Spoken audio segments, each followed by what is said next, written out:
율법주의자가 되지 않으려면 율법주의자란 단순히 법을 잘 지키는 사람이 아니라 법의 정신사랑은 버리고 형식 규칙에만 목숨 거는 사람을 뜻합니다. 다음은 율법주의자의 세 가지 특징입니다. 1. 수단이 목적이 된 사람입니다. 하나님이 율법을 주신 목적은 하나님을 사랑하고 이웃을 돌보기 위함이었습니다.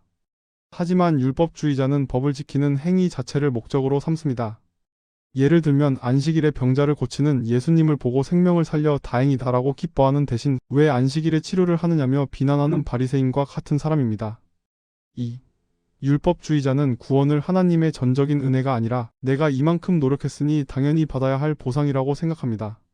내가 11조를 하고 금식을 했으니 하나님은 나를 축복하셔야만 한다는 자기 중심적인 신앙에 빠집니다. 이를 성경은 자기의라고 부르고 있습니다. 주님의 은혜와 사랑으로 일을 하여야 합니다. 자기의로 일하면 나중에 주님이 나는 너를 모르신다고 하십니다. 3. 율법주의자의 가장 큰 문제점은 자신이 세운 기준으로 남을 끊임없이 판단하고 정죄한다는 것입니다. 자신은 규칙을 잘 지킨다는 우월감에 빠져 연약하여 쓰러진 이웃을 향해 손을 내밀기보다 손가락질을 먼저 합니다. 요약하자면 율법주의자는 관계보다 규칙을 내면보다 외면을 더 중요하게 여기는 사람입니다. 그러므로 이런 사람을 외식한다고 합니다. 예수님은 이런 이들을 향해 잔과 대접의 겉은 깨끗이 하되 그 안에는 탐욕과 방탕이 가득하다고 하시면서 엄히 꾸짖으셨습니다. 마태복음 23장 25절. 4. 율법주의자는 자유함에 상실하고 억지로 살게 됩니다. 신앙생활이 기쁨과 감사가 아닌 반드시 지켜야만 하는 의무와 짐이 됩니다. 법을 어길 때마다 찾아오는 과도한 죄책감 때문에 하나님과의 친밀한 관계를 누리지 못합니다. 율법주의는 왜 하는지는 잊어버린 채 무엇을 하는지에만 집착하여 생명력을 잃게 만듭니다.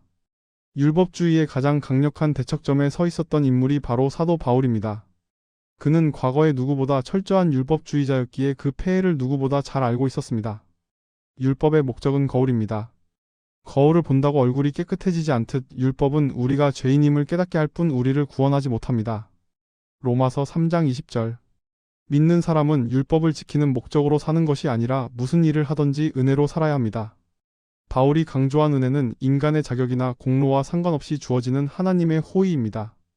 따라서 우리가 무언가를 해서 사랑받는 것이 아니라 이미 사랑받았기 때문에 은혜로 기쁨으로 예수님의 말씀에 순종하게 되는 것을 말합니다. 예수님은 율법을 온전하게 하려면 성령의 법으로 살아야 한다고 말씀합니다.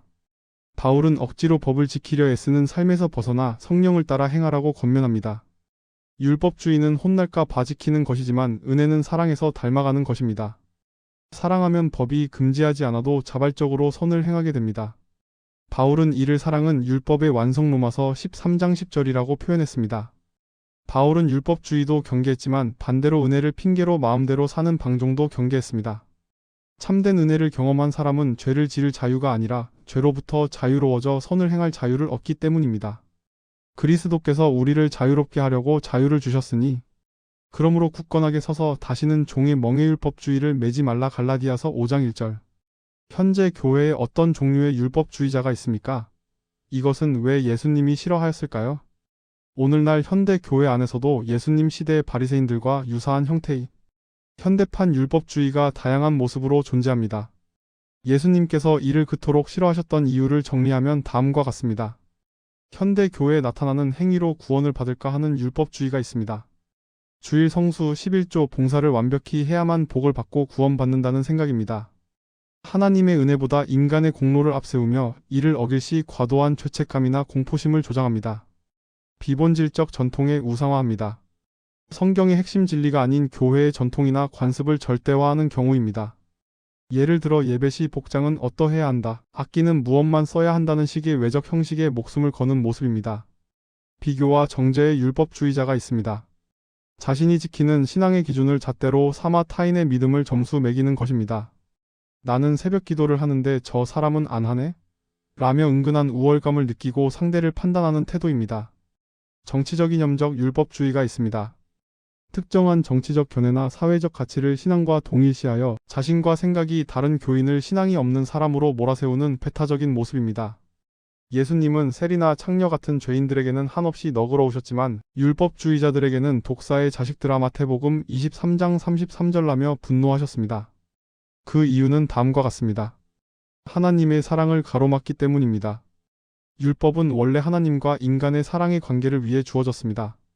그런데 율법주의는 하나님을 무서운 감시자나 거래 대상으로 전락시켜 사람들이 하나님의 따뜻한 사랑을 느끼지 못하게 방해합니다. 율법주의는 생명을 죽이는 도구가 됩니다. 사람을 살리는 대신 정죄하여 죽이는 데 쓰입니다. 안식일에 병자를 고치는 생명의 사역보다 안식일 규정을 지켰느냐를 더 따지는 모습은 하나님의 본심과 정반대입니다. 위선을 조장합니다. 겉으로는 거룩한 척하지만 속으로는 탐욕과 교만이 가득한 이중성을 만듭니다. 예수님은 마음의 중심을 보시는 분이기에 거칠에만 번드르르한 종교 행위를 가장 가증히 여기셨습니다. 여러 가지 죄 중에서 용서받지 못하는 죄는 믿지 못하는 죄입니다. 왜냐하면 믿지 못하면 죄를 사함을 받지 못하기 때문입니다. 더 큰 죄는 남에게 예수님을 믿지 못하게 하는 죄입니다. 율법주의자는 천국 문을 가로막고 있기 때문에 스스로도 은혜를 누리지 못할 뿐만 아니라 율법의 짐을 남에게 지워 다른 이들까지 실족하게 만들기 때문입니다. 율법주의에서 회복하는 것은 은혜와 본질로의 회복합니다. 예수님은 율법을 폐하러 오신 것이 아니라 사랑으로 완성하러 오셨습니다. 로마서 13장 10절.